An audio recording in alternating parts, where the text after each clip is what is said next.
YouTube or Blackboard, because I'm putting the recordings in both places, and my perception has been that YouTube probably streams more effectively than Blackboard does, but I guess YouTube is most likely better, but I use Blackboard.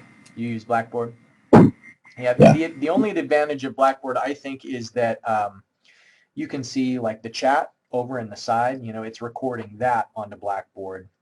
But And then I guess the other disadvantage with YouTube is that once I go to YouTube, then I have a hard time stop watching stuff, like because you'll be watching this class video, and I imagine off to the side it's probably, giving you all sorts of more interesting videos that are actually fun to watch. All right, well, let's begin. We've got a lot of announcements here. First of all, on Friday, we're not going to have a live class meeting. We never have face-to-face in-person class meetings, unfortunately, but at least they're usually synchronous, as they say, meaning that we're all in this virtual classroom together, and it's a live class meeting. But on Friday, the class meeting is going to be recorded. Oh, good hat. That's an interesting thought. Usually the way it works with YouTube is that after the class meeting, it takes, I'd say 45 minutes for the video to be compressed and encoded and transferred from Marshall servers over to YouTube and then become available. So within 45 minutes of the end of our class meetings, then those videos are usually posted on YouTube. The recording for Friday's class meeting, I'm going to put that online today so that you could watch it tomorrow if you want. You can watch it Friday. I guess you could watch it Saturday or Sunday, but why spoil the weekend, Anyways, you should definitely watch it before our class meeting on Monday of next week. But Friday's lecture will not be live. So I'll email you the link to that, and then I'll also post the link on Blackboard. Homework 5 is due on Friday, and it's available now. If we just take a quick look at homework 5, let's see, I guess I've got it over here.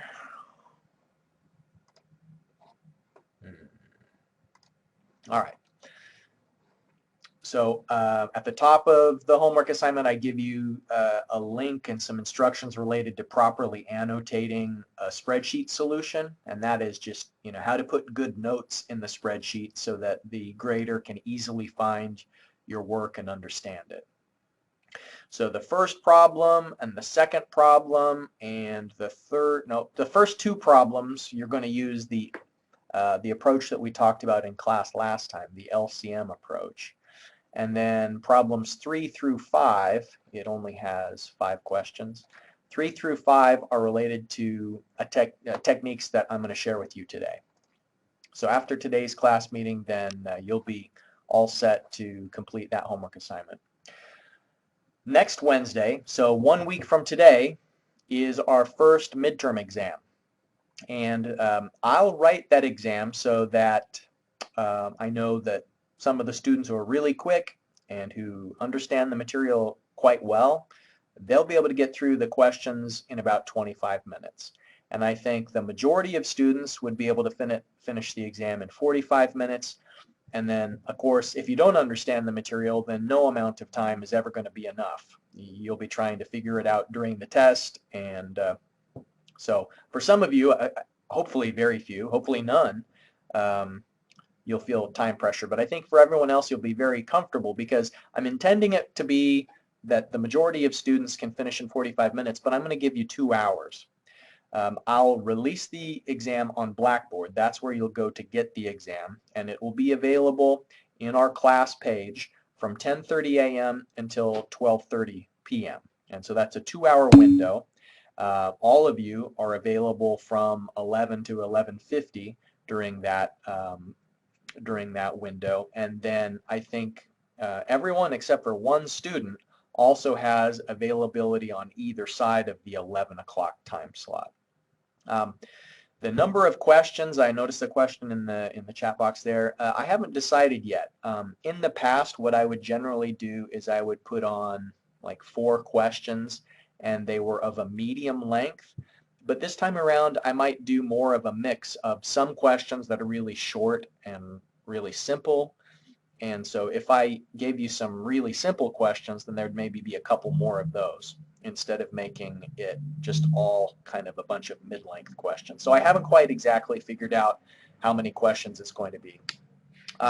But it will be open book, open note. You can look at your previous homework assignments. And so I feel like that's pretty generous.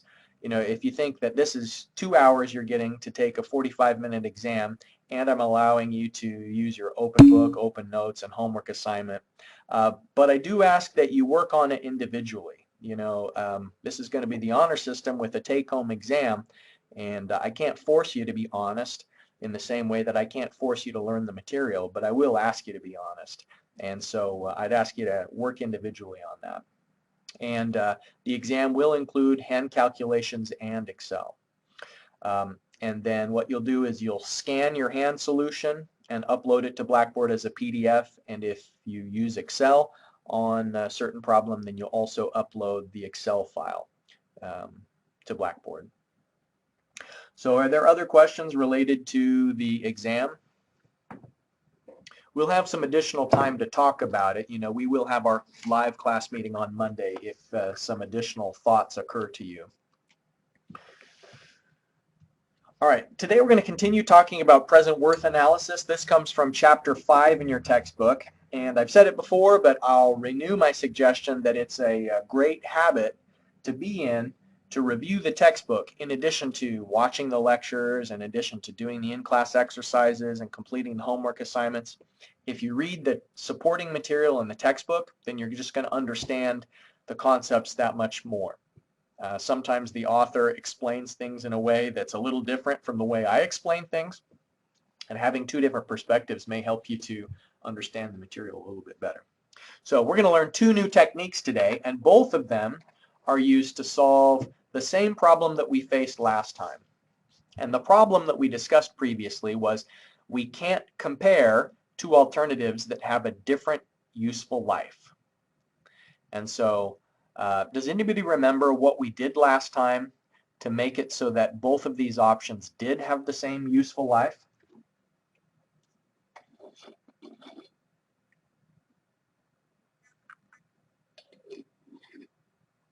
Feel free to chime in with your microphone or type in the chat box there. What was the technique we used last time? All right, the LCM approach. And what does LCM stand for? Like, what, in essence, are we doing? Like, what's the technique to make it last, to make both options last the same number of years? So LCM stands for least common multiple. That's correct. And what are we doing in the least common multiple approach?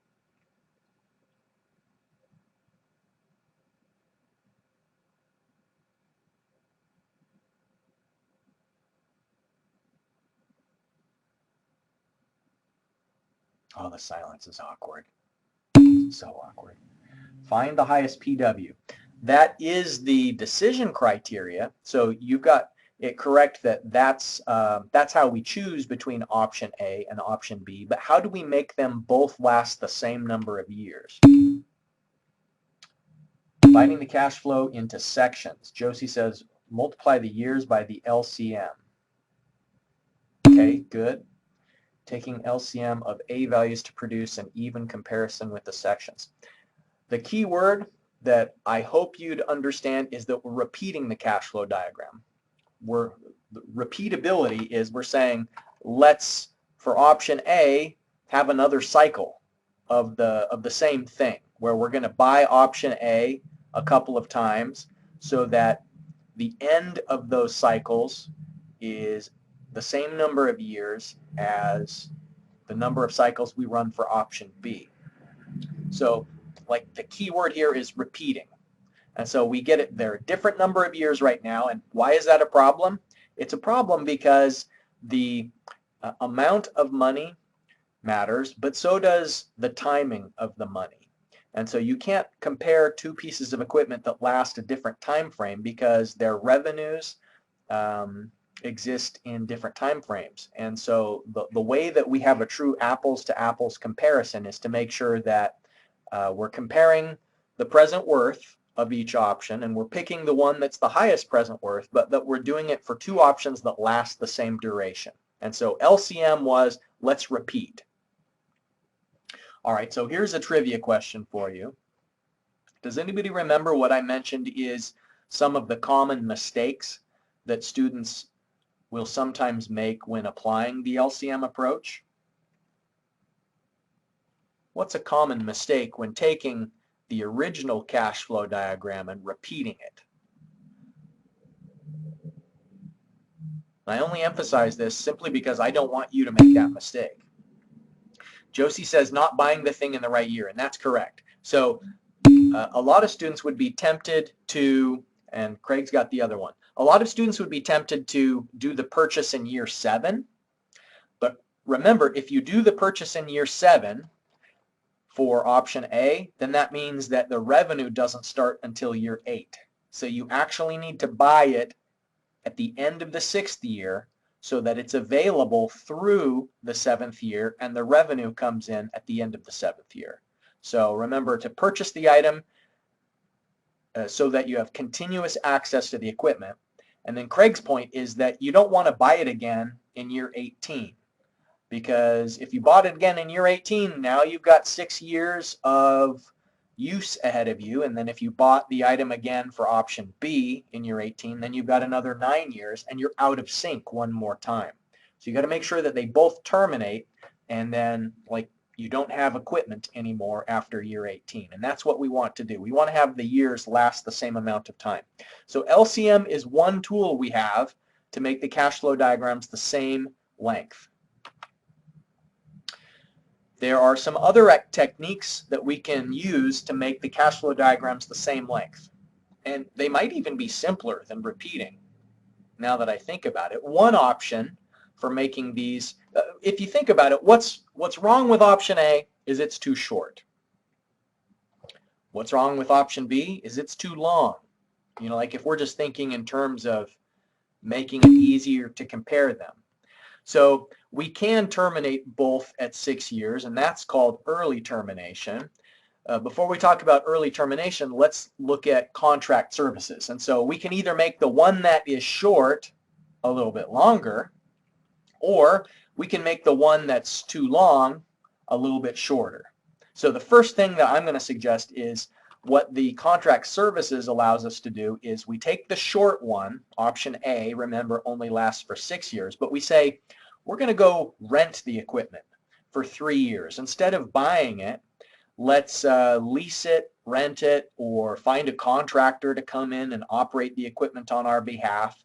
In other words, we'll buy the item and it will run its normal life of 6 years, but then for year 7, 8, and 9, what we're going to do is we're going to pay $4,000 a year to have the equipment made available to us, and then we'll still have that same revenue that we've always been able to receive for having the equipment in service. And so then it ends at the 9th year, and that's the same as option B. So now we can compare these two alternatives.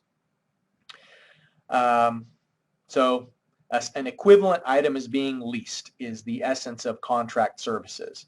And because that being the case, now they both end with 9 years. All right, so here is the first part of today's in-class exercise. I hope you've got those printed out. And so what we're going to do is we're going to compare option A and option B. We've said we originally had that shorter cash flow diagram.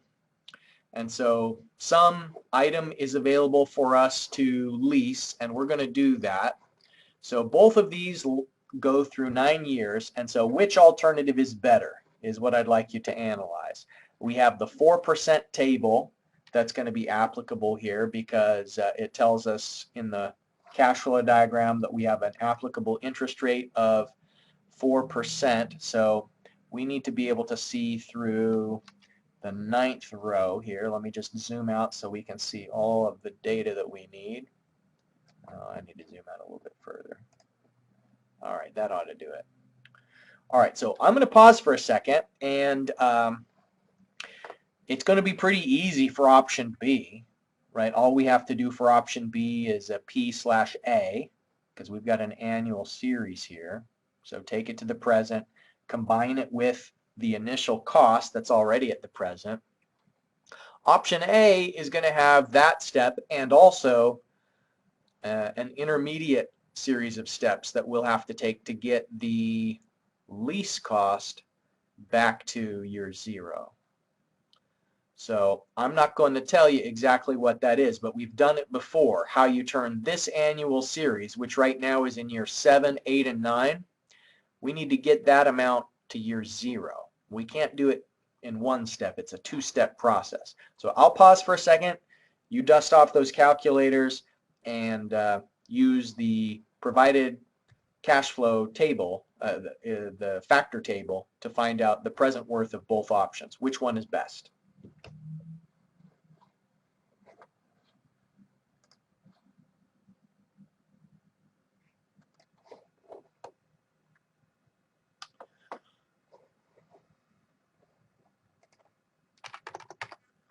All right.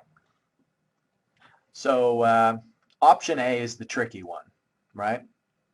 So what you can see is that I've put in this hand-drawn arrow, and what that represents is I took the annual series in year 7, 8, and 9. And I can't just do a P/A and take it all the way to year 0, because the standard form of a present value coming from an annual series is that that amount, that single amount, is going to be 1 year before the annual series begins. And so the P, the so-called P with air quotes, because it's really a quasi-present value, is going to be in year 6. And then I'll take it from year 6 to year 0. All right, so this is saying the present worth at A is the 11,500 that's already at time 0, and it's an outflow, so that's why there's a negative sign there, plus the $5,000 per year revenue. So the revenue side of the cash flow diagram can be taken immediately to the present because it's a continuous annual series every year from 1 through 9. So I'll do a P/A at 4% interest, n equals 9, and that will be, that factor that I look up is going to be multiplied by 5,000. And then this last step, minus, because it's on the bottom side of the cash flow diagram, it's an outflow. What I'm saying is, first we will multiply the amount by the factor that finds present given annual, and then I'll multiply the amount by the factor that finds present given future. So this amount at year 6, which I just previously have been thinking of as a present value, in reality it's a future value. It's a single amount at year 6, and I need to take it to year 0. So I'll do find P given F, 4% interest, n equals 6. All right, so I'm multiplying it by 2 consecutive factors. I'm multiplying it by the find P given A factor, and then I'm multiplying it by the find P given F factor. So before rounding, I get that the sum of the present worths of that option is $16,903.85.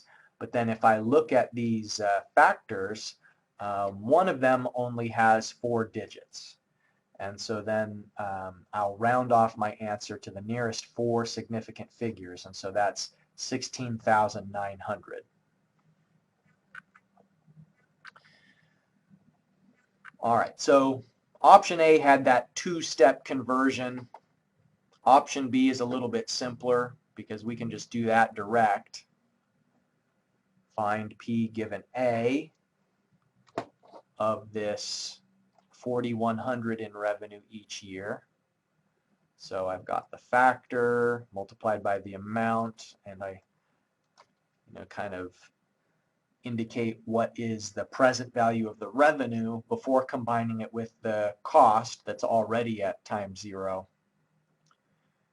And the present worth of that alternative is only $14,285. And since my factor had 1, 2, 3, 4, 5 digits in it, then I can have my final answer accurate to 5 digits as well. So that's why in this case I didn't round off to the nearest $10, but I was able to predict to the nearest dollar what the present worth is. So which option should we select?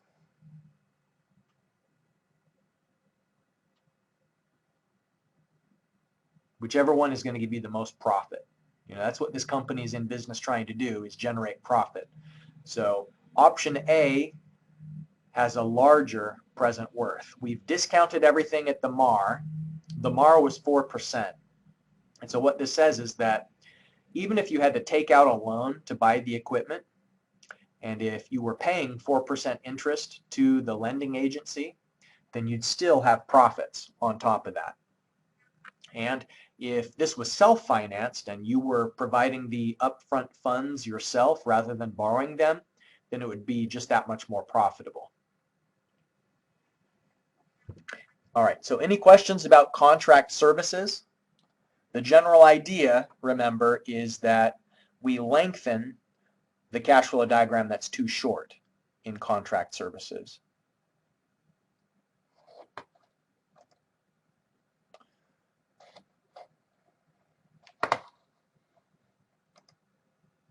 All right, so that's contract services.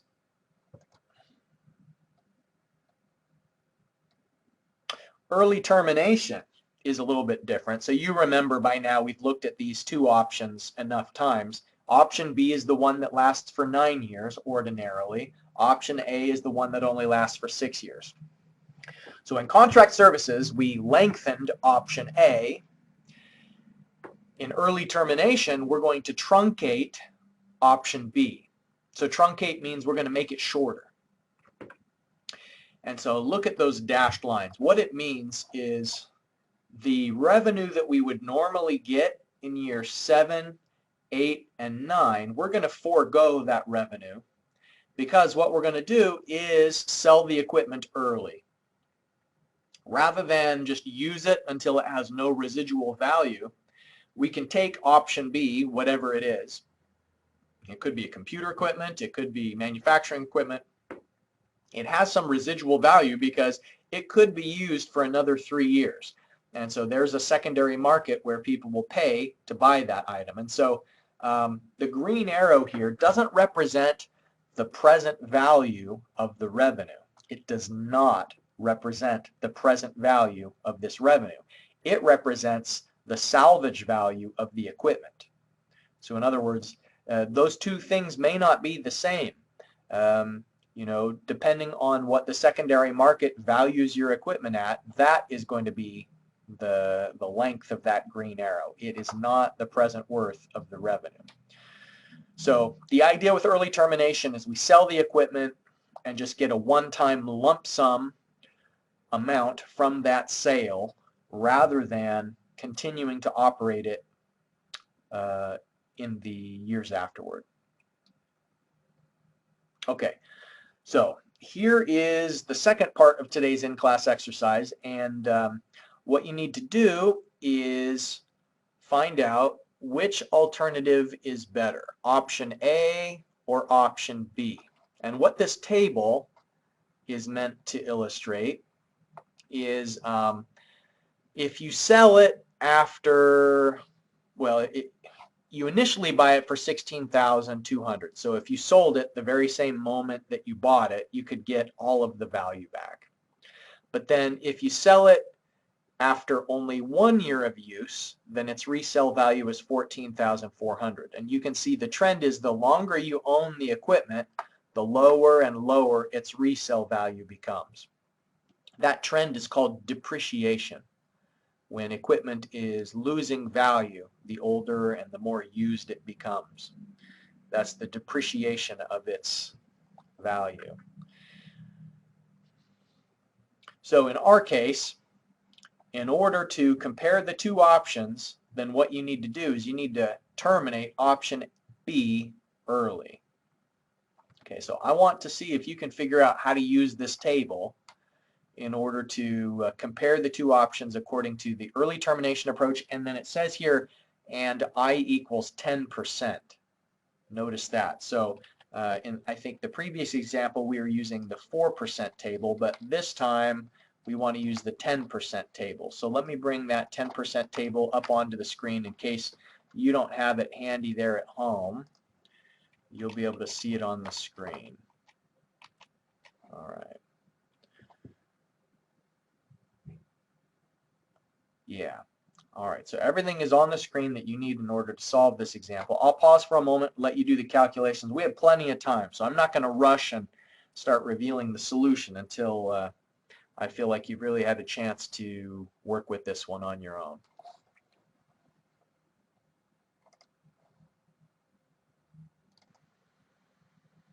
All right, well, the suspense is probably killing you, so let's pull up the solution to the second one here.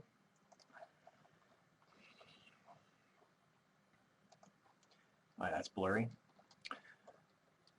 All right, so we've got option A, which is too short, and option B, which is too long. And for early termination, we're going to make it so that option B terminates after 6 years. And so we're going to sell the item at the end of the 6th year. So the first, second, third, fourth, fifth, 6th year. If we go over here to the table, at the end of the 6th year, the resale value is $5,400. So that's not the same thing necessarily as if we had found the present worth of that revenue in years 7, 8, and 9. So we just go to the table and find out the resale value. So what that means is for option A, we simply have to find P given A at 10% for 6 years, and whatever that table lookup factor is, we multiply it by 5,000, and then that gives us the present worth of the revenue, and then we combine it with the cost, which is already at year 0 and is in the amount of 11,500. So from the table, we look up the factor. Now, by the way, I know it can be tempting to save time and save space on your paper and save valuable, precious pencil lead, but I think it's really a good idea to take this step-by-step approach and take the time to write out what is kind of the basis for the factor number that you've got written.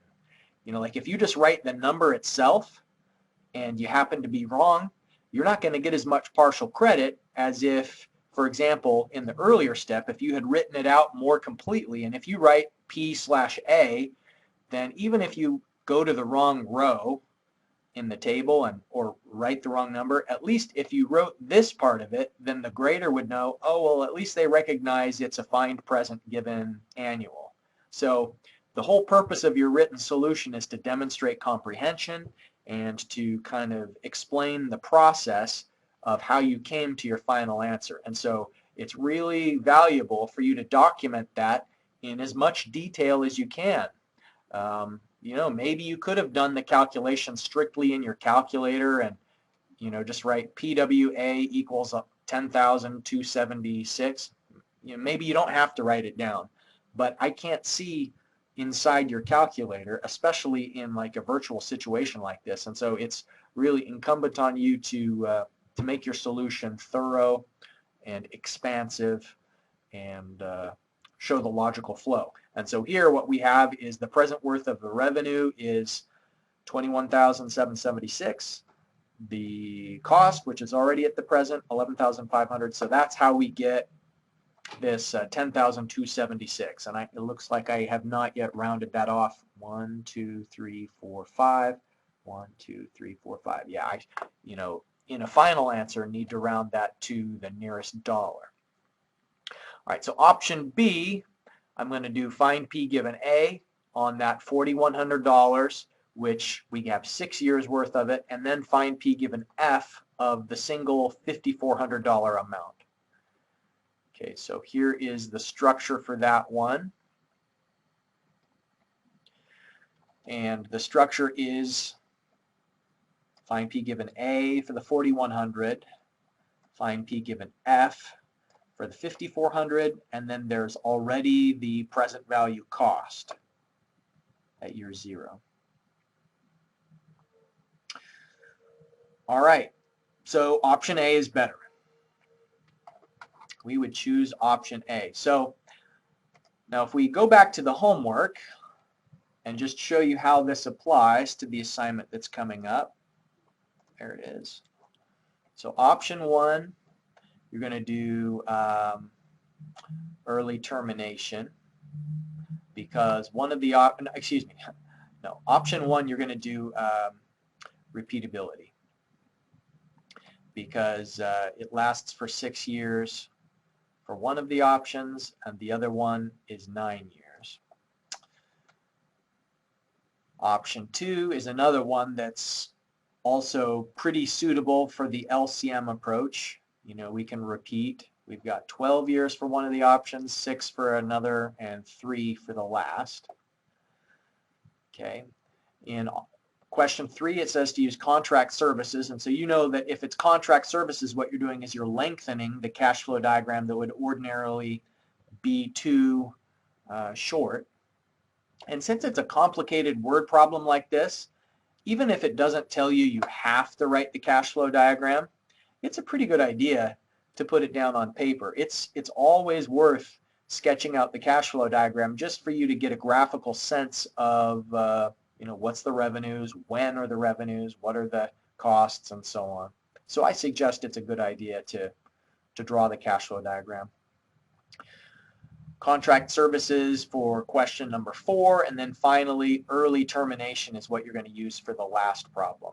So it's shorter than your last assignment was. Any questions related to today's in-class exercise or the material in general?